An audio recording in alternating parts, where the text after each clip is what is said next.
জনাব এ.কে.এম. শামীম ওসমান।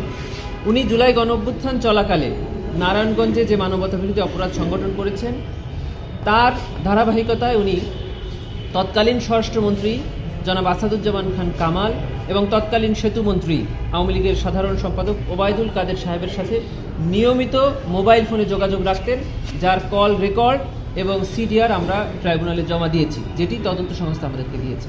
ওনার একটি কথোপকথন আমরা ট্রাইব্যুনালে পড়ে শুনিয়েছি এবং তার অডিও রেকর্ড এবং ফরেনসিক রিপোর্টও আমরা ট্রাইব্যুনালে জমা দিয়েছি। আপনাদের জ্ঞাতার্থে আমি তার কথোপকথনের একটি চুম্বক অংশ পড়ে শোনাতে চাই। 19 জুলাই 2024 তারিখ জনাব শামীম ওসমান ওবায়দুল কাদের সাহেবকে ফোন করে বলছেন, কোর্ট পুলিশ কিছু করতে পারছিল না, সাহায্য চাইছে, আমাকে অস্ত্র হাতে নিতে হয়েছে, আমি কিন্তু আর অস্ত্র ছাড়া মুভ করতে পারছি না, দৌড়াইয়া পানিতে নামাইছি সবগুলারে, 2টারে ধরছি, এখন যাচ্ছি সিদ্ধিরগঞ্জে, আর সজল মোল্লার সাথে আলাপ করছি, বলছি তোমরা আমাকে সাপোর্ট দাও, আমরা চিটাগং রোড খালি করতেছি, আপনি একটু আপাকে অর্থাৎ আপনি একটু নেত্রীকে বলে দিয়েন অস্ত্র হাতে আমার ছবি দেখলে উনি যেন রাগ না করে। এখান থেকে আমরা দেখিয়েছি যে অ্যাবসোলুটলি উনি অস্ত্র ব্যবহার করেছেন এবং অস্ত্র ব্যবহার করে নারায়ণগঞ্জে হত্যাযজ্ঞ চালিয়েছেন। নারায়ণগঞ্জ শেষ করে উনি সিদ্ধিরগঞ্জে গিয়েছেন, সিদ্ধিরগঞ্জ শেষ করে উনি চিটাগং রোড খালি করেছেন এবং নিজে বলছেন যে আমার হাতে অস্ত্রের ছবি দেখলে নেতৃত্ব অর্থাৎ সাবেক প্রধানমন্ত্রী শেখ হাসিনা যেন রাগ না করে, তার অ্যাপ্রুভাল উনি ওবায়দুল কাদের সাহেবের কাছ থেকে নিয়েছেন। এই কথোপকথন আমরা ট্রাইব্যুনালে জমা দিয়েছি এবং এই কথোপকথন যে উনার এবং ওবায়দুল কাদের তার ফরেনসিক টেস্টও আমরা ট্রাইব্যুনালে জমা দিয়েছি। আপনি বললেন যে এই নারায়ণগঞ্জে যে ত্বকী হত্যা সেখানে মাস্টারমাইন্ড ছিল শামীম ওসমান, এই বিষয়টা ব্যক্তিগত দায় তুলে ধরেছি।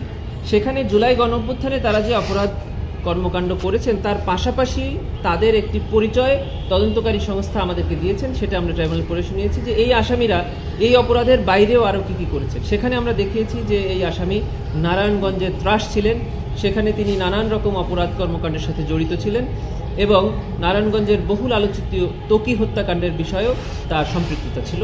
এগুলো আমরা ওভারঅল বলেছি, কিন্তু জুলাই গণঅভ্যুত্থানের স্পেসিফিক অভিযোগ আমরা কেবল যেটা আপনাদেরকে পড়ে শোনালাম এটাই আনা হয়েছে।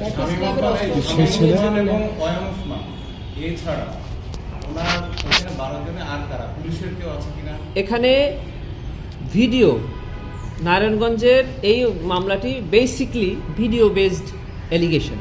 এখানে ভিডিওতে যাদেরকে দেখা যাচ্ছে এবং ওখানকার স্থানীয় যারা জুলাই যোদ্ধা এবং আন্দোলনকারী যাদেরকে সম্পৃক্ত করে সাক্ষ্য দিয়েছে আমরা তাদের অভিযোগে এখানে এনেছি এবং এটা আমি আপনাদেরকে আবারও বলছি যে নারায়ণগঞ্জের টোটাল যে ম্যাসাকার হয়েছে তার একটি অংশ যেটা ফতুল্লা, চাষাড়া এবং সাইনবোর্ড এলাকাতে সংঘটিত হয়েছে, সেখানে কোনো পুলিশের বিরুদ্ধেই ভিডিও ডকুমেন্টারিতে কিছু পাওয়া যায় নাই।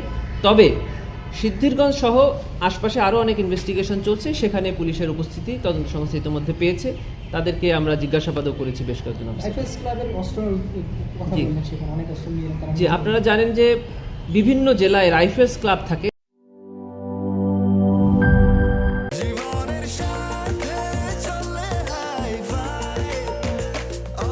স্বাস্থ্যকর অল টাইম, সব সময় অল টাইম হেলদি লাইফ।